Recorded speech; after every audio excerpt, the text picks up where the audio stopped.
Yun, good afternoon po. Ito na po yung order ni Boss Tagig na kulungan ng manok na ang sukat po ay 2 feet yung lapad, 8 feet yung haba, tapos yung taas niya 2 feet yung body lang, hindi kasama yung paa sa sukat.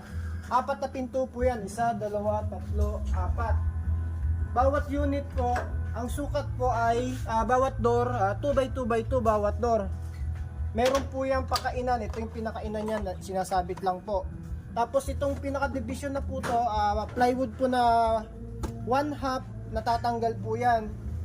Dito po nilagyan po namin dito ng extra po na steel matting or PRB na 1/4 para kahit lumabas yung ulo nila dito, hindi sila magtukaan. Tapos meron kagandahan nito, may poop tray. Ayan, ito yung poop tray niya kasama sa binayaran yan. Pati ito kasama sa binayaran. Yung roof niya, in case na hindi kasya sa dadaanan, natatanggal po yan, naka-tornilyo lang po. Tapos naka-insulation po siya para hindi mainitan yung manok pag nasa initan.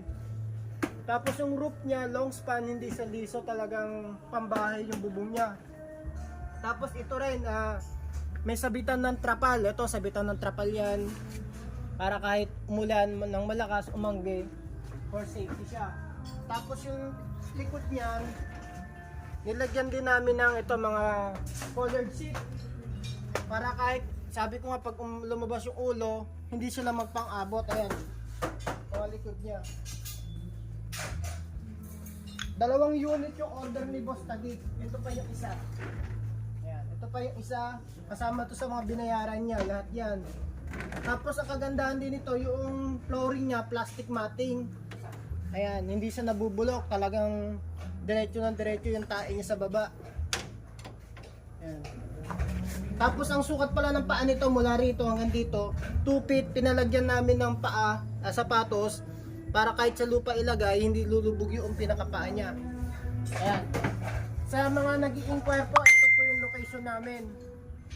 Ayan po. Ayan. Marami pa po kami naka-line up, ito pa po yung iba.